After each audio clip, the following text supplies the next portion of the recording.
운전자보험 가입하셨죠? 그런데 약관까지 확인해 보신 적 있으신가요? 대부분은 보장 금액만 보고 가입합니다. 하지만 실제 사고에서는 금액보다 조건이 더 중요한데요. 같은 2억 보장이라도 누군가는 전액 지급, 누군가는 절반도 못 받습니다.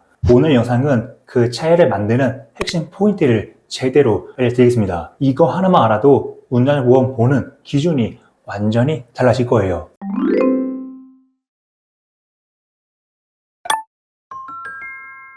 운전자보험을 알아보실 때 가장 먼저 보는 게 뭘까요? 보험료입니다. 지금 보시면 대부분 만원 초반대, 조금 높아도 만원 중반대입니다. 숫자만 놓고 보면 솔직히 큰 차이는 없어 보이죠? 그래서 많은 분들이 이렇게 결론 냅니다. 어차피 비슷하면 제일 싼 데로 가입하자. 그런데 이 판단이 사고 이후 결과를 갈라놓습니다.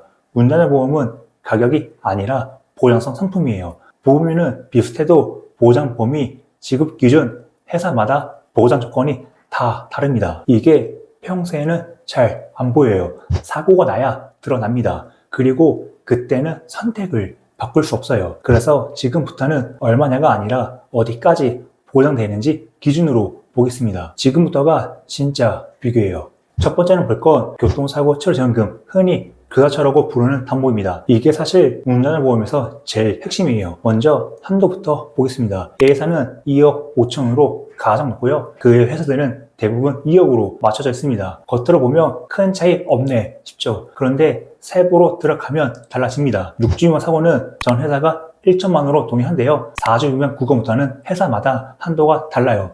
이 부분은 그냥 넘어가시면 안 됩니다. 그리고 많은 분들이 거의 모르고 지나가는 게 하나 있어요. 바로 형사공탁금 보장입니다. A사는 1억 7,500만 원으로 가장 높고 I사는 1억 원으로 가장 낮습니다. 그 외 회사들은 1억 4천만 원 정도고요. 여기에 하나 더, 사건이 불송치나 불기소로 끝났을 때 보장이 되느냐, 이 부분은 지사가 5천만 원, 나머지 회사들은 7천만 원입니다. 이렇게 교과서 하나만 놓고 봐도 회사마다 조건이 꽤 다르다는 걸 알 수 있죠. 그래서 이런 생각 드실 겁니다. 해당 내용의 차이가 실제로 어떻게 적용이 될까? 한 가지 상황을 가정해 보죠. 출근길 신호가 노란불로 바뀌었는데 에이 그냥 지나가자 하고 밟은 적 한 번쯤은 있으시죠? 그런데 그 순간이 인생을 바꾸는 사고로 이어질 수도 있습니다. 회사 홈페이지도 평소처럼 운전하다 그자차로 좌회전 차량과 충돌했고 결과는 사망 사고였습니다. 이 경우 가해자는 형사처벌을 줄이기 위해 유가족과 합의를 해야 합니다. 그런데 사고 직후 상황에서 감정이 쉽게 정리되겠습니까? 합의금이 높게 요구되기도 하고 시간도 촉박합니다. 그때 필요한 건 설득이 아니라 자금이에요. 바로 운전자보험의 형사합의금과 공탁금 보장인데요. 특히 합의가 원만하지 않아 법원에 공탁을 걸어야 하는 상황이 발생하면 예전에는 가입금액의 50%만 먼저 받을 수 있었는데 25년 1월 이후부터는 공탁금 선지급 비율이 70%로 올라갔습니다. 예를 들어 A사 기준이라면 사망사고 시 최대 1억 7,500만 원까지 초기에 바로 지원 받을 수 있다는 의미예요. 사고는 갑자기 발생합니다. 그 순간 가장 힘든 건 당장 필요한 큰돈이에요. 그 부담을 보험이 대신 버텨주느냐, 내가 감당하느냐, 차이는 거기서 갈립니다. 그리고 약관에서 꼭 확인하셔야 할 문구가 있습니다. 바로 추가 진단 시 합산 여부입니다. 이게 그렇게까지 중요해요? 네. 솔직히 평소에는 체감이 안 됩니다. 그런데 사고 한 번이면 차이가 숫자로 바로 드러나요. 예를 들어볼게요. 사고로 상대방이 크게 다쳤습니다. 이 경우 형사처벌을 줄이려면 형사합의는 사실상 필수입니다. 그리고 이 합의금의 기준이 되는 게 바로 진단 주수입니다. 여기서 많은 분들이 이렇게 생각하세요. 처음 받는 진단서 기준 아닌가요? 그런데 실제로는 그렇지 않습니다. 교통사고 후 피해자가 경주 골절로 전치 8주 진단받았습니다. 그래서 대략 합의금이 2천만 원 정도 되겠다고 예상하고 있었어요. 그런데 시간이 지나면서 통증이 심해졌고 정밀 검사를 해봤더니 경주 디스크 손상까지 추가로 하게 됐습니다. 결국 진단이 8주에서 12주로 늘어났어요. 이렇게 되면 합의금 기준이 완전히 달라집니다. 2천만 원이 아니라 8천만 원 수준까지 한 번에 올라갈 수 있어요. 여기서 갈림길이 생깁니다. 내 보험 약관에 추가 진단을 합산한다는 문구가 없다면 어떻게 될까요? 보험사는 처음 진단이 8주 기준 2천만 원만 지급하고 보장을 종료할 수 있습니다.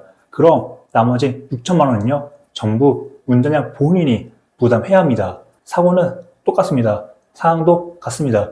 그런데 약관 문구 하나 때문에 내가 부담하는 금액이 수천만 원 차이로 벌어질 수 있다는 거예요. 그래서 약관에 이 문장이 꼭 들어가 있어야 합니다. 추가 진단 기간을 합산한 최종 진단 기간을 기준으로 한다. 이 문구가 있어야 진단이 늘어나더라도 보험사가 최종 진단 기준으로 합의금을 책임져 줍니다. 그래서 지금 운전자 보험이 있다면 보장 금액만 보지 마시고 이 문구가 있는지 꼭 확인해 보셔야 합니다. 새로 준비하신다면 보험료보다 먼저 이 조항에 포함된 회사인지 반드시 체크하셔야 합니다. 두 번째로 정말 많이 물어보시는 게 변호사 선임 비용입니다. 이 부분은 2026년 1월부터 전 보험사가 공통으로 개정이 되었어요. 그래서 중요한 건 예전이랑 뭐가 달라졌나 이걸 정확히 아셔야 합니다. 변경 내용은 크게 두 가지입니다. 첫 번째, 예전에는 한 번에 비교적 크게 보장되는 구조였는데 지금은 기본 보장 금액이 500만 원으로 줄었습니다. 두 번째, 신급별로 보장하는 새로운 형태가 나왔습니다. 여기서부터 조금 헷갈리기 시작하죠. 그래서 아주 단순하게 비교해 볼게요. 일단 보장 방식 자체가 다릅니다. 첫 번째는 사고당 한 번 보장받는 구조입니다. 사고 하나에 대해 한 번만 지급되는 방식이에요. 두 번째는 신급별 보장입니다. 1심, 2심, 3심 재판이 진행되는 단계마다 따로 보장받는 구조예요. 보장 금액만 놓고 보면 이렇게 됩니다. 사고당 방식은 최대 500만 원, 신급별 방식은 신급마다 500만 원, 이론상 총 1,500만 원까지 가능합니다. 여기까지 보면 신급별이 훨씬 좋은 거 아닌가요? 이렇게 느껴질 수 있어요. 그런데 여기서 꼭 보셔야 할 게 하나 있습니다. 바로 자기 부담금입니다. 사고 방식은 자기 부담금이 없어요. 지급 기준에 해당하면 그대로 500만 원 받습니다. 반면에 신급별 방식은 각 신급마다 50% 자기 부담금이 있습니다. 이걸 실제 금액으로 계산해 보면요. 사고당 방식은 1심이든 2심이든 구분 없이 최대 500만 원을 그대로 보장받아요. 신급별 방식은 각 신급마다 500만 원 한도씩만 절반은 본인 부담이에요. 그래서 실제로는 250만 원씩 받는 구조입니다. 만약 1심, 2심, 3심까지 모두 간다면 250만 원씩 총 750만 원을 받게 되는 거죠. 정리해보면 핵심은 간단합니다. 사고당 방식은 처음부터 전액 보장이 가능하고 신급별 방식은 매 단계마다 본인 부담이 발생합니다. 그래서 단순히 총 1,500만 원 가능하다 이 숫자만 보고 판단하시면 안 됩니다. 구조를 이해하고 선택하셔야 하는 거예요. 본 광고는 심의 기준을 준수하였으며 유효기간은 심의일로부터 1년입니다. 세 번째는 벌금이나 자동차 부상 치료비입니다. 이 부분은 조금 편하게 보셔도 되는데요. 왜냐하면 해살표 차이가 거의 없습니다. 굳이 복잡하게 비교하실 필요는 없어요. 이 담보가 빠지지 않고 제대로 들어가 있는지만 확인하시면 되는 거예요. 정리해보면 이렇습니다.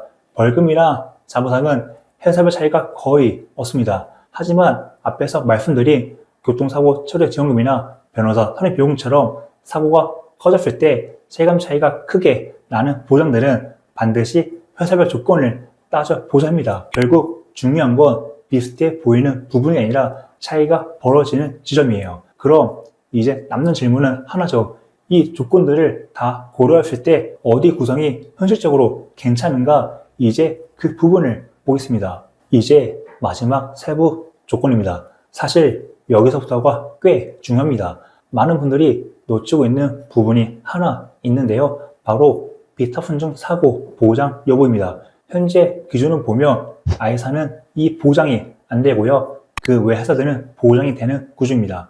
비탑순중 사고가 뭐죠? 조금 낯설죠? 쉽게 풀어서 설명드릴게요. 운전을 하고 있는 상황이 아니라 운전을 마치고 내리거나 주 정차 후 차량 밖에 있는 상황에서 발생하는 사고를 말합니다.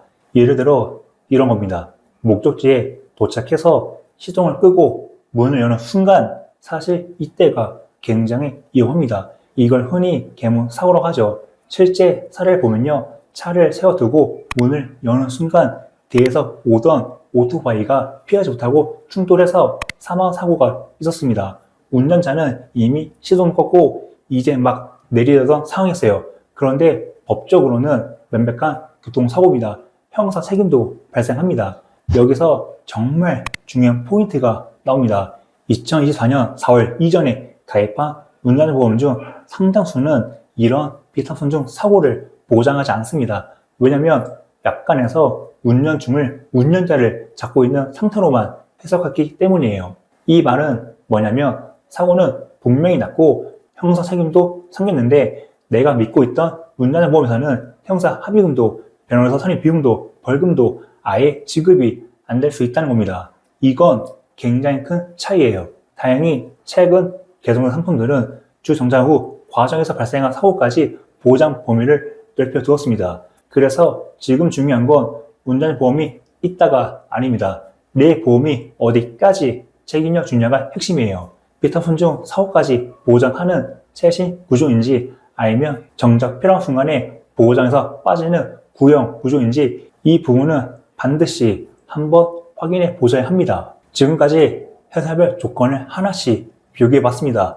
보장 한도, 변호사 선임 비용 구조, 비상손 사고 여부, 추가 진단 합산 조건까지 이 정도 보셨으면 대략 이런 생각 드실 거예요. 그래서 어디가 괜찮은 건데 복잡하게 돌려 말하지 않고 제가 구조적으로 괜찮다고 보는 곳 두 군데만 말씀드리겠습니다. 먼저 시사입니다. 보험료는 남녀 모두 10,000원 초반대 수준이라 부담은 크지 않습니다.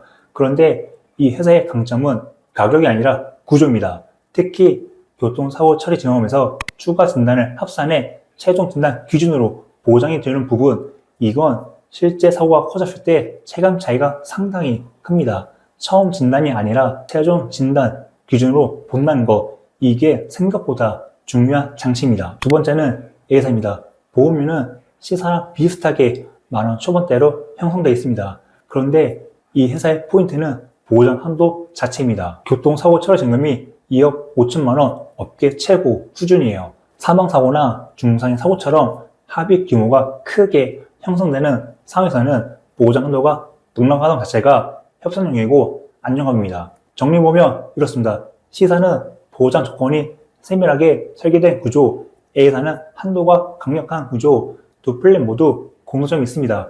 갑작스러운 사망사고나 중상해 사고처럼 예상하지 못한 상황에서 보험이 실제로 보장될 수 있게 설계되어 있다는 점이에요. 결국 운전자보험은 가입했다는 사실이 중요한 게 아니라 사고 났을 때 제 역할을 하느냐가 핵심입니다. 마지막으로 한 가지만 기억하시면 됩니다. 운전자보험은 있다, 없다의 문제가 아니에요. 사고가 났을 때 실제로 보장되느냐, 그게 핵심입니다. 법은 계속 바뀌고 있고 보장 구조도 달라지고 있습니다. 그런데 내 보험이 몇 년 전 기준에 그대로 멈춰 있다면 정작 가장 급한 순간에 생각했던 도움을 받지 못할 수 있습니다. 이미 운전보험이 있으시다면 딱 두 가지만 확인해 보세요. 비상손중 사고까지 보장되는지, 그리고 추가 진단을 합산해서 최종 진단 기준으로 보장받을 수 있는 구조인지, 이 두 가지는 반드시 체크해 보셔야 합니다. 새로 준비하신다면 오늘 말씀드린 기준처럼 최신 개정 내용이 반영된 구조로 처음부터 제대로 설계하는 게 좋습니다. 운전보험은 보험료 몇천 원 차이보다 사고 이후에 몇천만 원 차이가 더 중요합니다. 지금 가입된 보험 점검이 필요하시거나 새로 준비를 고민 중이시라면 영상 아래 아래된 방법으로 편하게 문의 주세요. 복잡하게 늘어놓지 않고 실제 사고에서 의미 있는 조건 기준으로 정리해드리겠습니다. 본 광고는 심의 기준을 준수하였으며 유효기간은 심의 일로부터 1년입니다.